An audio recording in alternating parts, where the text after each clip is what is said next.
Lovely viewers, আসসালামু আলাইকুম।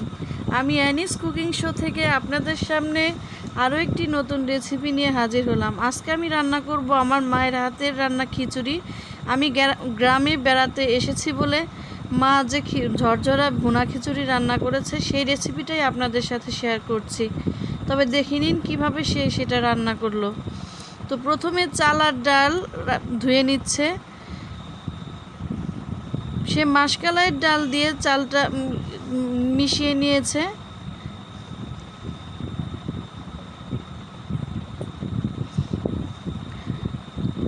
চালের পানি ফেলছে এখন, দেখুন আপনারা ভিউয়ার্স।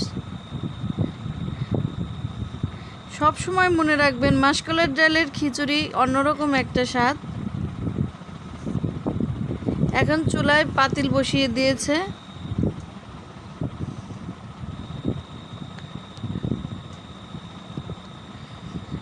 পাতিলটা গরম হচ্ছে।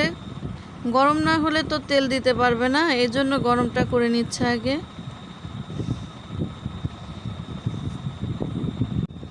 পাতিল গরম হয়ে গেছে, এখন তেল দিয়ে দিল। এখানে প্রায় 2 টেবিল চামচ তেল হবে। সে সয়াবিন তেল দিয়ে রান্না করছে। তেল দেওয়া শেষ। তেলটা গরম হলেই সে পেঁয়াজ মরিচটা হয়তো দিয়ে দিবে।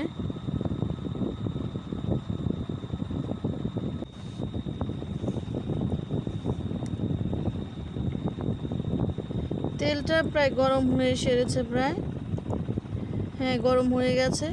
এখন সে দিয়ে দিল কাঁচামরিচ আর পেঁয়াজ। এটাকে একটু নাড়াচাড়া করে নিতে হবে। দিয়ে দিল স্বাদ মতো লবণ।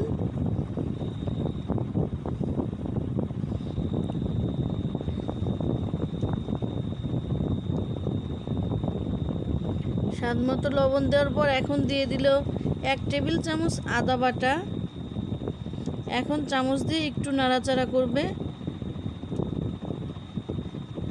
নাড়াচাড়া করার পর এখন সব মশলাগুলো দিয়ে দিবে। প্রথমেই দিয়ে দিচ্ছে 1 টেবিল চামচ হলুদের গুঁড়া,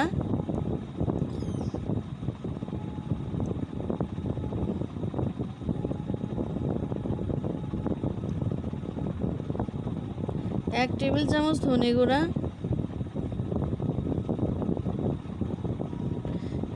এই মশলাগুলো দিয়ে একটু নাড়াচাড়া করে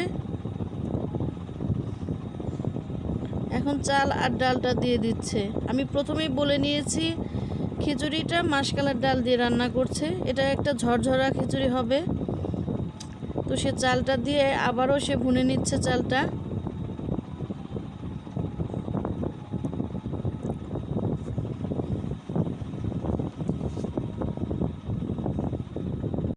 আমার মায়ের হাতের যে কোনো রান্নায় অনেক মজা। আপনারা যারা এইভাবে রান্না করে খাবেন বুঝতে পারবেন।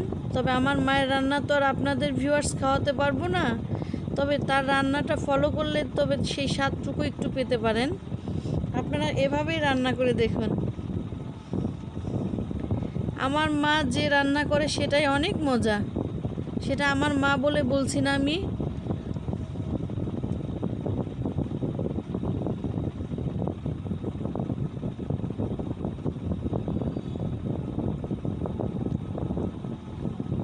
আমার মায়ের রান্না সবাই খুবই খেতে চায়। চালটা একটু ভালো করে ভুনে নিচ্ছে। চালটা পাক আসলে তখন একটু পানি দিয়ে দিবে পরিমাণ মতো।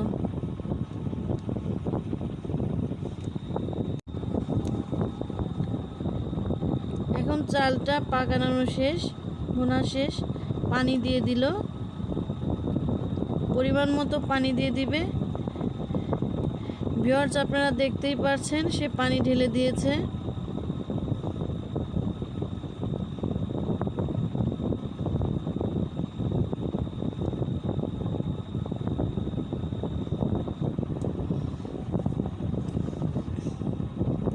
পানি দেওয়া এখনও শেষ হয়নি, আরেকটু হয়তো দিবে। হাত দিয়ে দেখবেন, হাত দিয়ে মেপে সে দেখছে যে কতটুকু পানি লাগবে। হাতের যে একটা কর আছে সেই কর পর্যন্ত আপনারা মেপে নিলেই বুঝতে পারবেন যে কতটুকু খিচুড়িতে পানি দিতে হয়। অতটুকু পরিমাণ পানি দিলেই খিচুড়িটা ঝরঝরা হবে।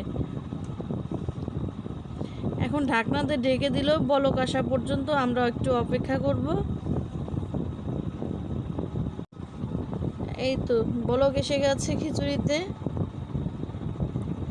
মা আবার একটু নেড়ে দিচ্ছে যেন তলানিতে লেগে না যায়।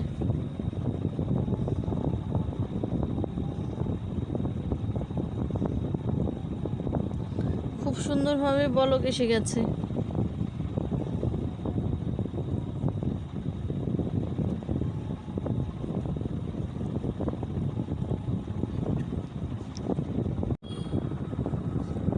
খিচুড়িটা সুন্দর জাল হচ্ছে, পানিটা শুকানো পর্যন্ত আমরা সবাই অপেক্ষা করব। এখন বাকি যে উপকরণগুলো আছে সেগুলো আস্তে আস্তে করে দিয়ে দিবে।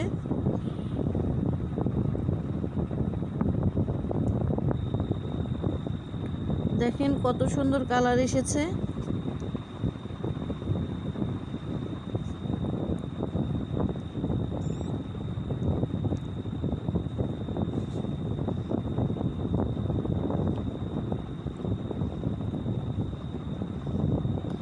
এখন দিয়ে দিচ্ছে 5-6টা এলাচ,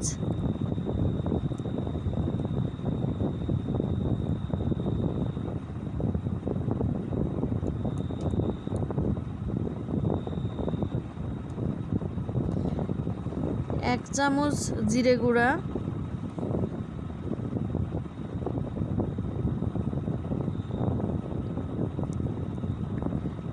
এবং 1 টেবিল চামচ রসুন ছেঁচে দিয়েছে, শিলপাটা দিয়ে ছেঁচে দিয়েছে, সেটা বেটে নেয়নি।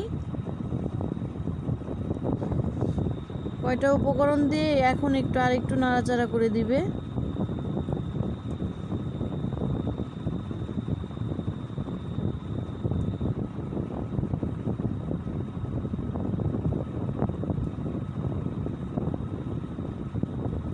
খিচুড়ির পানি প্রায় শুকানোর পথে, আর খুব একটা পানি বেশি নেই।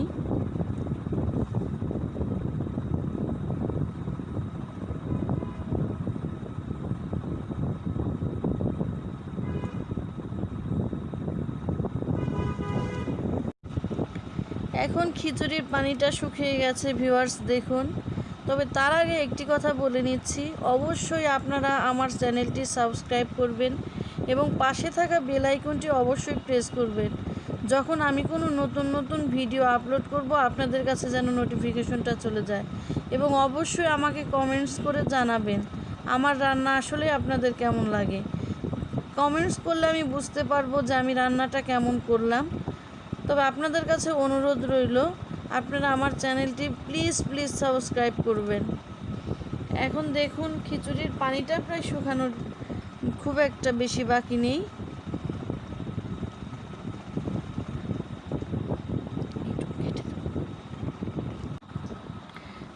খিচুড়ি রান্নাটি শেষ। আজকের মতো এখানেই বিদায় নিচ্ছি। আপনারা আমার জন্য দোয়া করবেন। আপনারা ভালো থাকবেন। আল্লাহ।